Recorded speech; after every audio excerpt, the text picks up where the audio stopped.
Ya, selamat siang, salam sejahtera, assalamualaikum warahmatullahi wabarakatuh.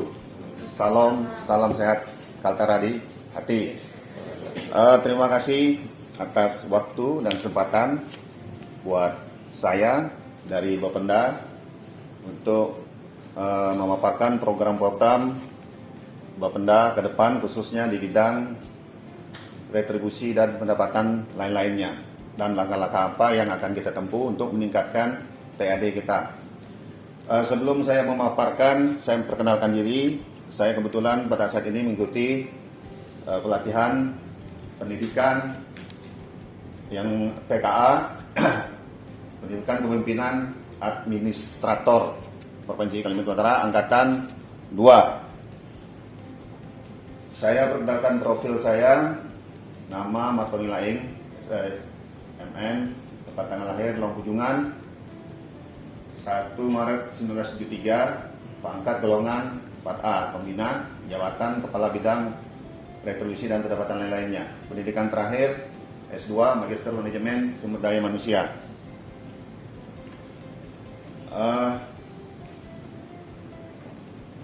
Sedikit saya mengulas tupoksi saya.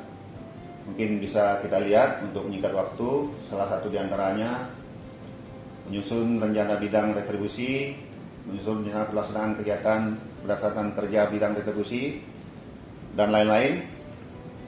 Di next aja.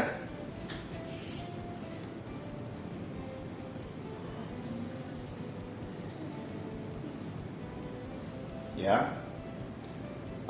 Ini adalah kegiatan-kegiatan yang sering kita buat untuk meningkatkan PAD yang sudah rutin kita laksanakan dan penganggarannya sudah memang ada, ditetapkan, yaitu program FGD.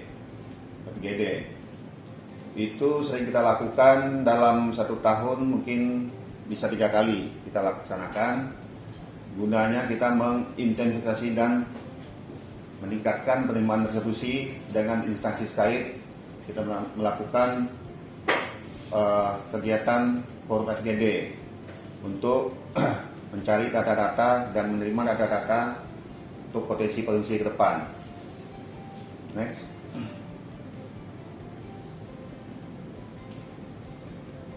Ya, seperti tertera di sini, kegiatan-kegiatan yang sudah kita laksanakan setiap tahunnya, kita mengintimidasi dan mengekspresi masalah. Kita juga ada munet ke PTD terkait yang memang di bawah kita terkait retribusi daerah. Kita juga sering melakukan munet, juga kita ada rekon data untuk mengetahui perkembangan potensi yang sedang kita gali.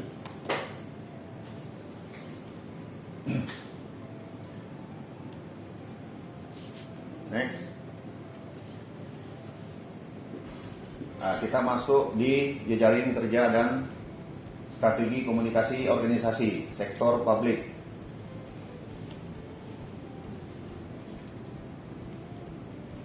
Ya, lanjut. Ya, di sini pengertian jejaring kerja, sekumpulan hubungan antara pihak terkait dan dalam suatu pencapaian tujuan. Jejaring rutin adalah proses aktif yang dilakukan untuk memastikan bahwa jejaring kerja dapat terbentuk, berkembang, dan tetap produktif untuk mencapai tujuan. Jejaring sekaligus memberikan manfaat bagi para pihak terkait. Lanjut. Ya, konsep jejaring kerja menurut PROS 2002 terdapat 4 jenis: komunikasi, informasi, pemecahan masalah, pengetahuan, dan akses. Membangun jaring kerja kemitraan juga dapat kita lakukan antara beberapa pihak atau organisasi lembaga yang memiliki kesamaan visi untuk mencapai tujuan organisasi atau lembaga, sehingga ada kesepahaman dan saling percaya dalam membangun satu komitmen. Next. Ya, konsep kepemimpinan jaring kerja ada, kita bisa menuangkan ide, membagi informasi, Ya, berbagai macam cara yang bisa kita lakukan supaya tujuan-tujuan yang kita harapkan dari kerjasama kita dengan pihak lain dapat tercapai. Tentunya melalui satu asas dan membangun komunikasi yang baik di antara kedua belah pihak. Lanjut. Tahapan pemberian jejaring kerja juga perlu kita lakukan. Jejaring kerja untuk mencapai tujuan yang kita harapkan. Teori jejaring kerja kita harus mulai dari awal, tentunya melalui satu perencanaan yang matang. Setelah itu pelaksanaan, jadwal, pengawasan, sehingga apa yang sudah kita lakukan, yang kita rencanakan dapat tercapai. Tentunya tahap terakhir ini melakukan dan selalu kita awasi. Itulah fungsinya pengawasan. Ya.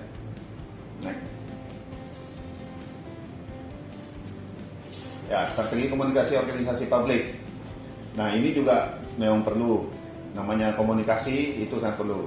Seperti yang kita jelaskan sebelumnya bahwa membangun satu komunikasi, membangun satu hubungan dengan pihak lain, stakeholder lain, itu merupakan suatu teknik atau cara inovasi yang kita buat untuk mencapai tujuan organisasi, khususnya kita di Bapenda untuk meningkatkan PAD kita.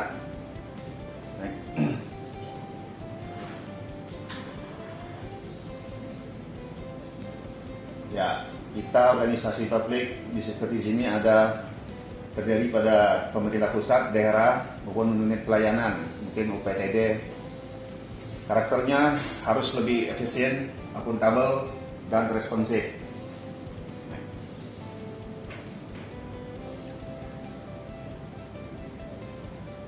Tujuan strategi komunikasi memastikan bahwa informasi dan pesan yang disampaikan terlebih jika menyangkut suatu kebijakan adalah akurat, konsisten, dapat dipahami dengan mudah oleh seluruh kalangan.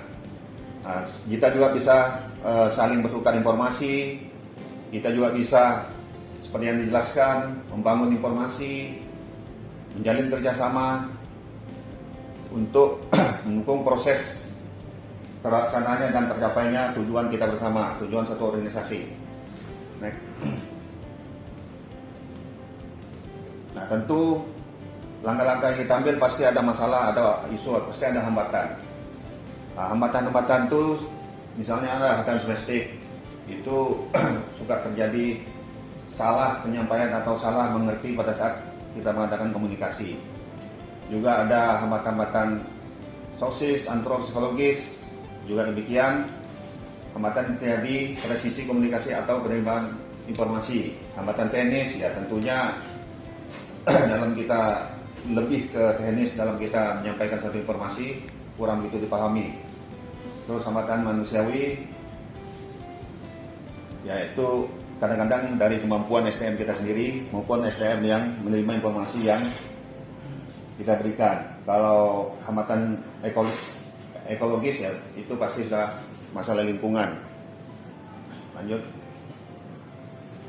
Komunikasi, advokasi kebijakan bisa dilakukan oleh masyarakat, mengusulkan perubahan kebijakan atau sehingga sesuai dengan aspirasi masyarakat.